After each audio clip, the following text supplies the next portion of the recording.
Level 1. The Signal School.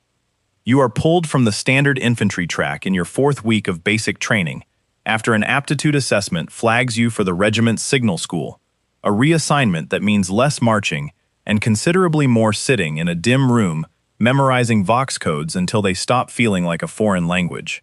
The instructor running the school tells your class on the first day that a Vox operator who freezes for even 3 seconds during an active engagement can cost the entire company its artillery support at the exact moment it needs it most, and that the school exists specifically to make sure your hands never freeze. The training itself splits evenly between 2 disciplines that have almost nothing to do with each other. You learn the technical half first, how to strip and reassemble a Vox-caster pack blind, how to diagnose a dead channel by the specific quality of its static, how to swap a burnt-out valve in the dark with cold fingers, while an instructor times you against a clock that never seems to allow enough seconds. Then you learn the procedural half, the ciphers and authentication codes that keep enemy listeners from feeding false orders into your company's net, memorized until reciting them under pressure becomes as automatic as breathing. The school's final assessment straps a 20-kilogram Vox-caster pack to your back and has you run a communications relay through a mocked-up ruin, while instructors fire blanks and blast recorded jamming static through hidden speakers at the exact moments you are trying to authenticate a fire mission. You complete the relay within the time limit, voice steady enough that the grading instructor makes a note you do not see until years later, when a friend in the regiment's records office shows it to you almost as a joke. Does not rattle. 2 recruits in your cohort fail that same assessment, both for the same reason, freezing for a fatal handful of seconds, the moment the jamming static overlapped their transmission, and both are reassigned to standard infantry companies within the week. You watch them pack their kits and understand, more clearly than any lecture managed to explain it, that the school was never really testing whether you could memorize a cipher. It was testing whether you could keep transmitting through noise specifically engineered to make you stop. You graduate 3 weeks later, assigned to a line company's command squad as its Vox operator, a pack on your back that will not come off again for the rest of your career, and a set of ciphers in your head that only a handful of people in your entire regiment are trusted to know.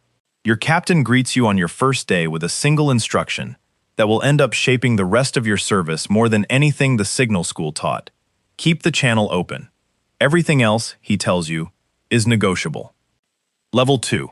First Signal. Your regiment ships out within the month, and your first real transmission under fire happens less than an hour into your first firefight.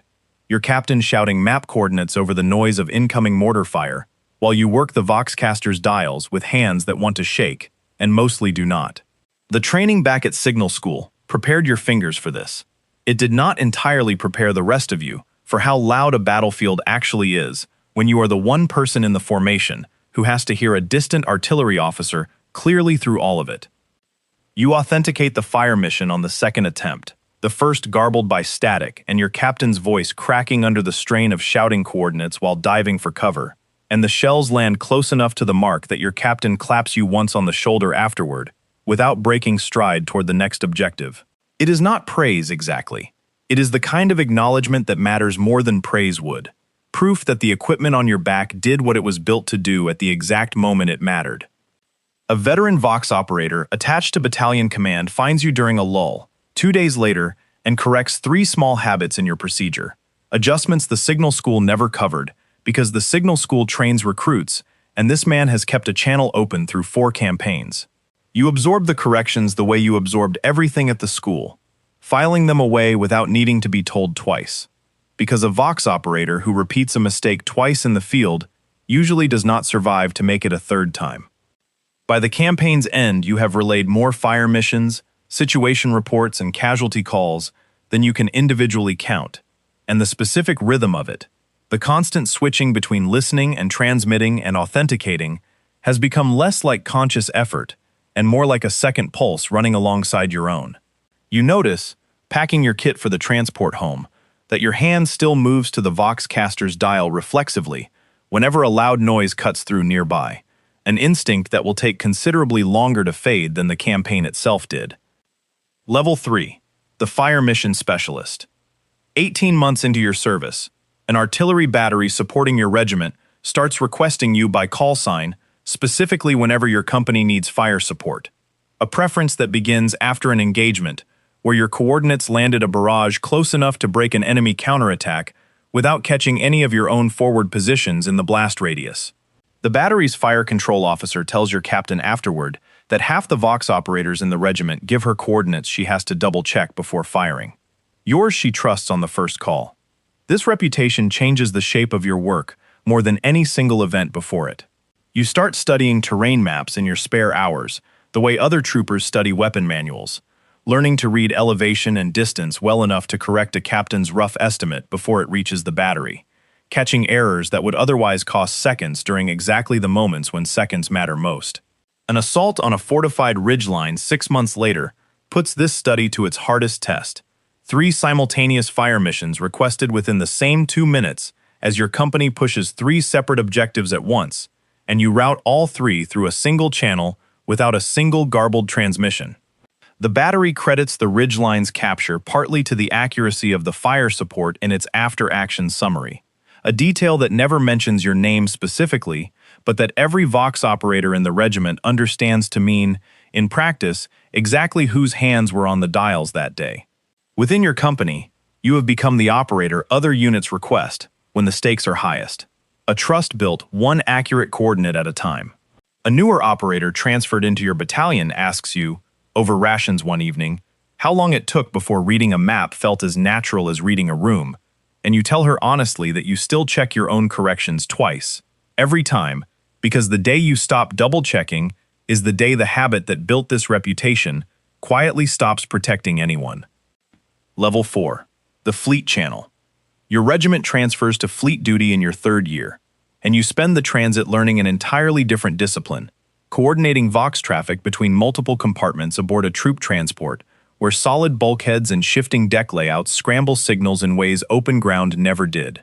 A boarding action in your 2nd month aboard ship turns this new discipline into an immediate necessity, alarms cutting through the vessel at 0300 hours, while you work to route emergency traffic between 6 separate defending sections that can no longer see or hear each other directly.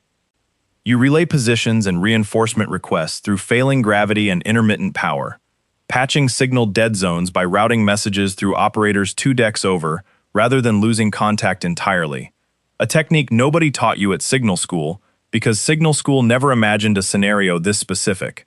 The ship's senior communications officer credits your improvised relay chain afterward with keeping 3 isolated sections coordinated long enough to hold their positions until reinforcements arrived, a compliment delivered in the clipped, efficient language officers use when they mean something more than the words strictly convey.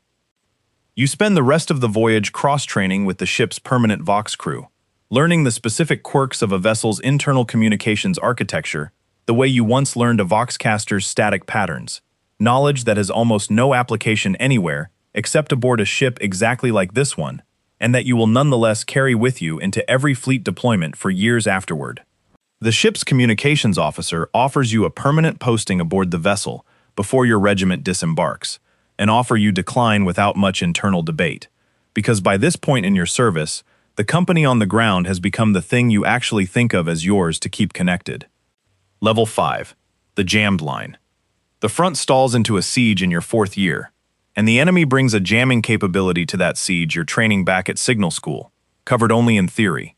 A persistent static burying entire frequency bands beneath noise, deliberately engineered to sound almost like a real transmission, just close enough to waste critical seconds before an operator realizes the signal is false.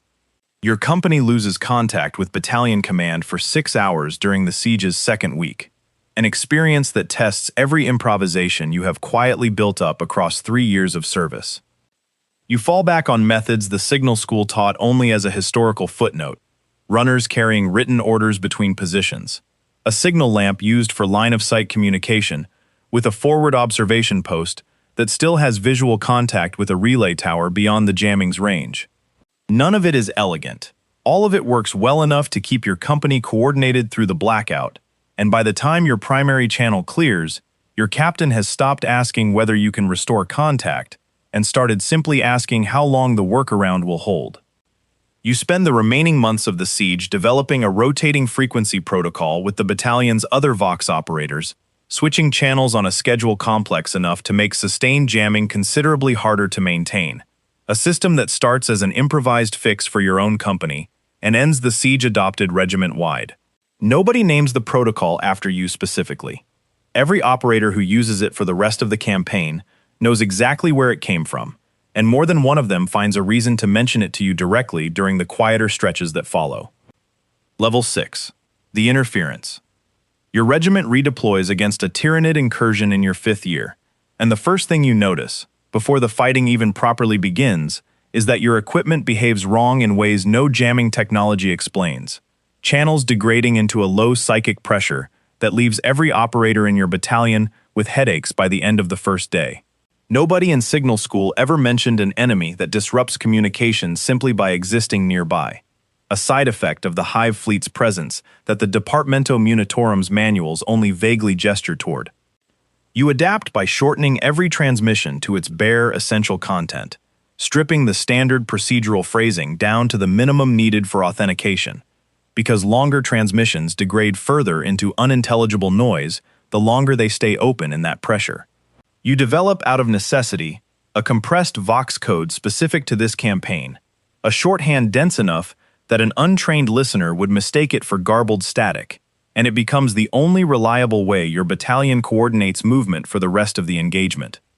The campaign ends with your compressed code passed to 2 other Vox operators transferred in from a neighboring regiment facing a similar incursion elsewhere in the sector.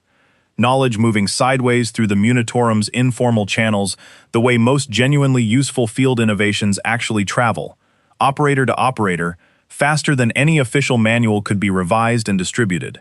You keep a written copy of the code yourself, folded into the lining of your kit, a habit you never fully explain to anyone but that feels, after watching how quickly institutional memory disappears once the people who built it move on, like the only insurance worth having.